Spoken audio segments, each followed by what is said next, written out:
Hello दोस्तों, मेरे YouTube channel में एक बार फिर से स्वागत है नई स्टोरी के साथ। दोस्तों, आज की जो कहानी लेकर आया हूँ, काली रात का सहारा।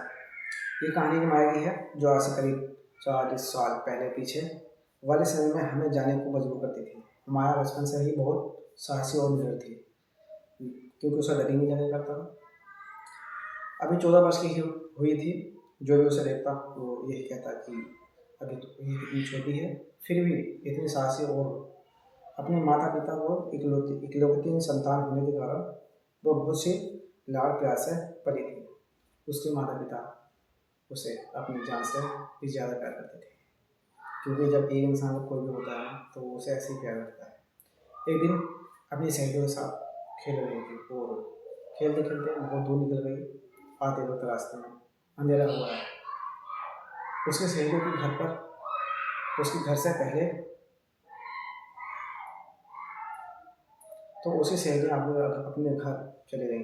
माँ रास्ते में एकदम अकेली रह गई। माया जो थी वो एकदम अकेली चली जा रही थी। चारों तरफ सन्नाटा फैला हुआ था। माया माया दबे पाँव चली जा रही थी, क्योंकि अंधेरा छा गया था। तो जब एक इंसान होता है तो वो मतलब इस तरीके से सन्नाटे के साथ ही या तेजी से चलता है। अचानक उसने किसी के रोने की आवाज़ सुनी माया की, और उसने इधर उधर चारों तरफ देखा होगा, जरूर देखते हैं जब अंधेरे में चल रहे हैं तो। लेकिन उसे वहाँ कोई दिखाई नहीं दिया।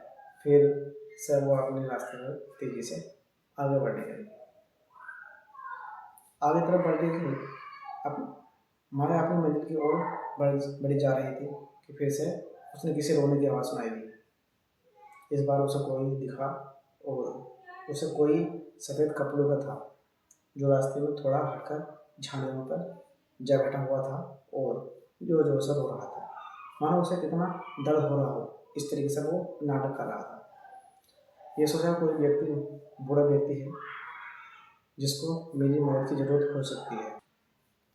मैं उस व्यक्ति की तरफ बढ़ रही थी कि दूसरी तरफ से भी रोने की आवाज़ आई। अब माया वहाँ देखने लगी जहाँ बूढ़ा व्यक्ति उसे बैठा दिखाई दे रहा था। लेकिन ये क्या अब वहाँ कोई था? अब तो माया के रोंगटे खड़े हो गए, क्योंकि अकेली बस रही हो। वो बहुत डर गई और अपने घर की तरफ दौड़ने लगी। तभी उसके कानों में आवाज़ आई, कहाँ भाग रही हो? तो मेरी मदद करेगा? इतना कहकर वो आवाज़ जोर जोर से खौफनाक हंसने लगी। माया का पूरा शरीर पसीने में लथपथ था और माया दौड़े जा रही थी। माया भगवान के सिवा किसी को नहीं मानती थी। वो रोज मंदिर जाती और शिवरात्रि पर जब भी आती वो उपवास रखती, लेकिन मानती कुछ भी नहीं थी।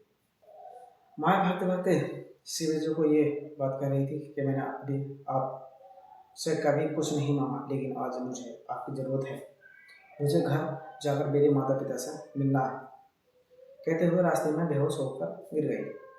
सुबह उसकी आँख खुली तो वो अपने घर पर अपने माता पिता के पास थी। होश में आने पर माया ने बताया कि माँ, रात को तो मेरे साथ बहुत ही अजीब बात हुई। और रात की सारी बात माया ने अपनी माँ को बताई और पूछा, मुझे यहाँ कौन लाया है? तो माँ ने बताया कि एक सज्जन जिनकी लंबी दाढ़ी और लंबे लंबे बाल थे, वही तुम्हें यहाँ छोड़कर गए। जब वो सज्जन तुम्हारे घर लाए उस वक्त तुम बेहोश थी। उन्होंने बताया कि मैंने बच्ची को चीखने की आवाज़ सुनी थी। जब मैं बच्ची के पास पहुंचा तो देखा ये बहुत बेहोश थी।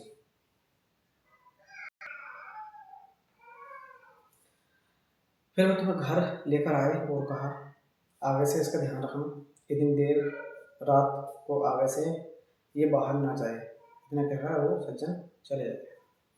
मैं सोच रही थी आखिर वो कौन हो सकता है। तो दोस्तों, क्या आप इस बात बता सकते हैं कि वो सज्जन कौन थे?